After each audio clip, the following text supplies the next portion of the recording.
Hello guys, this is Swati. आज मैं बात करने वाली हूँ अमेजॉन प्राइम पर available one of a kind animation series की। मैंने अभी तक जितनी भी सुपर हीरोज़ को लेकर डार्क सीरीज़ या मूवीज़ देखी हैं जिसमें गोर और वायलेंस भरा हुआ है, उनकी अगर मैं टॉप 5 लिस्ट बनाती हूँ तो उनमें ये सीरीज़ काफ़ी ऊपर आने वाली है। मैं बात कर रही हूँ इनविंसिबल की, जिसका सीज़न 2 में एक एपिसोड अभी आया है। और क्योंकि सीज़न 2 की बात होगी यहाँ पर, तो सीज़न 1 का जिक्र आना लाजमी है। और इन दोनों सीजन्स के बीच में एक स्पेशल एपिसोड भी दिया गया है एटम ईव को लेकर। आपको इसके सीजन 1 में देखने होंगे 8 एपिसोड्स, जिसका रन टाइम है 48 से 55 मिनट्स के बीच का। जो स्पेशल एपिसोड है इसका रन टाइम है 55 मिनट का। और जो सेकंड सीजन है उसका एक एपिसोड आया, उसका रन टाइम है 55 का, जो कि अमेजॉन पर अवेलेबल है, हिंदी में भी अवेलेबल है। देखिए, इसका सीजन 1 इतना बढ़िया था और इसका एंडिंग इतनी ज़्यादा धांसू दिखाई गई थी। यहाँ पर एक narcissistic super villain omni man दिखाया गया था। उसने मेरे लिए तो at least Thanos, general jawed, green goblin, Homelander की लीग में अपना नाम दर्ज करा लिया था। आपको यहाँ पर फेमिलियर चीज़ें भी दिखेंगी जो MCU और DCU में आपने देख रखी हैं ऑलरेडी, लेकिन ये जो इनविंसिबल है अपनी एक अलग पहचान भी बनाती है। उन दोनों चीज़ों को लेकर एक अलग रास्ता अख्तियार करती है। थोड़ा ज़्यादा गोर और वायलेंस वाला है, मैच्योर थीम रखी गई है, अडल्ट सीन्स है नहीं, लेकिन गोर और वायलेंस गज़ब का है। कब क्या हो जाएगा, कौन मर जाएगा, आप नहीं जान सकते। जो इसकी स्पेशलिटी है, जो यहाँ पर रीजन दिया गया है ना, जो एक नोटोरियस टायरेंट बिल्डअप किया गया है, वो मज़ेदार है।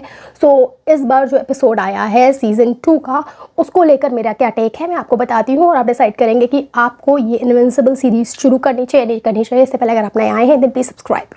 But the series Invincible season 2, अगर हम स्टोरी की बात करते हैं, जब कोई इंसान अपने नेक इरादों के साथ दूसरों का भला करने निकलता है, फिर भी लोग उसे मिसअंडरस्टूड करते रहते हैं और उसके साथ एक के बाद एक बुरा भी होता चला जाता है, तब क्लैरिटी ऑफ विजन ना होने की वजह से बहुत आसानी से वो इंसान गलत रास्ते पर चला जाता है और बन जाता है एक खतरनाक सुपर विलेन। जिस आइडियोलॉजी के खिलाफ वो खुद खड़ा था उसका रिप्रेजेंटेटिव बन जाता है। और यही हुआ है सीज़न 2 में आर्मस्ट्रॉन्ग लेवाई के साथ। ये एक इंसान है जिसके पास पावर है मल्टीवर्सल पोर्टल खोलने की।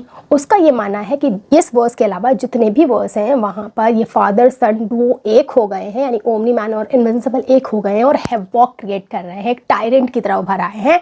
अब वो हर वर्स में जाकर अपनी इंटेलिजेंसिया को एक कंपाउंड फॉर्म में करना चाहता है, एक सुपर इंटेलिजेंट आर्मस्ट्रॉन्ग लेवाई बनाना चाहता है, जो कि इन फादर सन डुओ को हर वर्स में जाकर हरा सके, खत्म कर सके। यहीं पर वो एक एक्सपेरिमेंट टाइप का कर रहा होता है। यहाँ पर GDA इंटरफेयर कर देती है, वो मार्क को भेजते हैं कि यहाँ पर कुछ गड़बड़ चल रहा है और जाकर इस चीज़ को इंटरप्ट करो। एक एक्सीडेंट हो जाता है जिसकी वजह से जो आर्मस्ट्रॉन्ग लेवाई है उसकी बॉडी म्यूटिलेट हो जाती है और वो इस चीज़ के लिए जिम्मेदार ठहराने लगता है।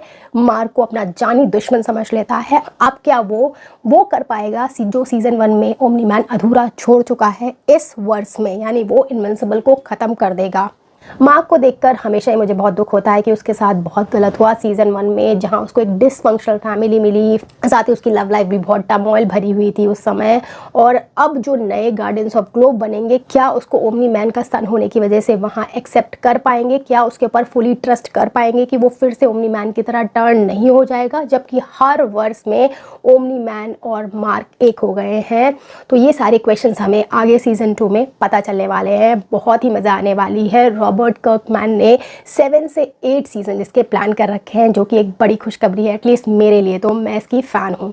बाकी कुछ पॉजिटिव्स और नेगेटिव्स मैं आपको इस सीरीज़ के बताने वाली हूँ। जो सबसे बड़ा और पहला पॉजिटिव मुझे इस सीरीज़ का लगा है वो है इसकी स्टोरी। ऑलरेडी सुपर हीरोज़ को लेकर हम बहुत सी कहानियाँ DCU और MCU में देख रहे हैं, लेकिन जिस तरीके से इस सीरीज़ की कहानी डार्क जोन को एक्सप्लोर करती है, वही इसकी यूनिकनेस है, जिसकी वजह से ये इतनी सारी कहानियों में स्टैंड आउट करती है और मुझे बहुत इम्प्रेस कर गई है। इसके गोर और वायलेंस का लेवल अलग ही है, होमलैंडर वाली फील आ जाती है, इवन एक नॉच अबव ही रहेगी अगर इसका लाइव एक्शन बने तो।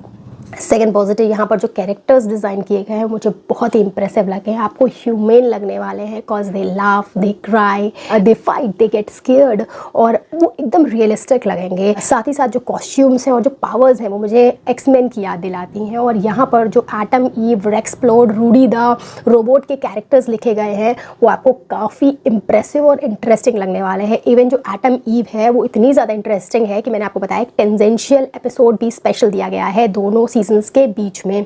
जो मॉलर ट्विंस हैं उनकी साइंटिफिक अप्रोच मुझे अच्छी लगती है और डीमन डार्क ब्लड का जिस तरीके से ऑरा क्रिएट किया गया है वो आपको भी इम्प्रेस करने वाला है। तो ध्यान रखिएगा मॉलर twins and demon dark blood. इसका थर्ड पॉजिटिव हो जाएगा यहाँ पर जो मैच्योर और डार्क थीम है उनको फन और टीनेज स्पार्क के साथ बहुत अच्छे से बैलेंस किया गया है। सो आपको यहाँ पर स्पाइडरमैन और आयरन मैन का फन मिल जाएगा, साथ ही एक्समैन का, सुपरमैन का और बैटमैन का डार्क और मैच्योर थीम मिल जाएगी। डेडपूल और एवेंजर्स वाला वायलेंस मिल जाएगा और इन सब के मिक्स होने के बाद भी ये सीरीज़ अपनी एक अलग पहचान बनाए रखेगी, स्टैंड आउट करती रहेगी। अगर हम ड्रॉबैक्स की बात करते हैं तो क्योंकि ये मैच्योर थीम को लेकर बनाई गई है, गोर और वायलेंस इसमें भरा हुआ है, तो बच्चों के देखने लायक तो बिल्कुल नहीं है। बाकी जो सीरियस फ़ैन है, जो क्वालिफाई करते हैं एज को, उनके लिए तो ट्रीट की तरह है ये। सेकंड नेगेटिव हो जाएगा, शुरुआत में जो एपिसोड्स चलते हैं वो बहुत ही क्लीशे तरीके से चलते हैं और इतना इंटरेस्ट नहीं बना पाते हैं, लेकिन जैसे ही कहानी आगे बढ़ने लगती है थर्ड और फिफ्थ एपिसोड में बहुत ही मज़ा आने लगता है। तो थोड़ा पेशेंस बना कर रहिएगा। बाकी थर्ड नेगेटिव सबके सामने है कि एनिमेशन है वो ओल्ड स्कूल टाइप है और साउंड इफेक्ट्स हैं वो मीडियोकर ही रखते हैं, लेकिन कहानी सब कुछ संभाल ले जाती है, बहुत ही बढ़िया है।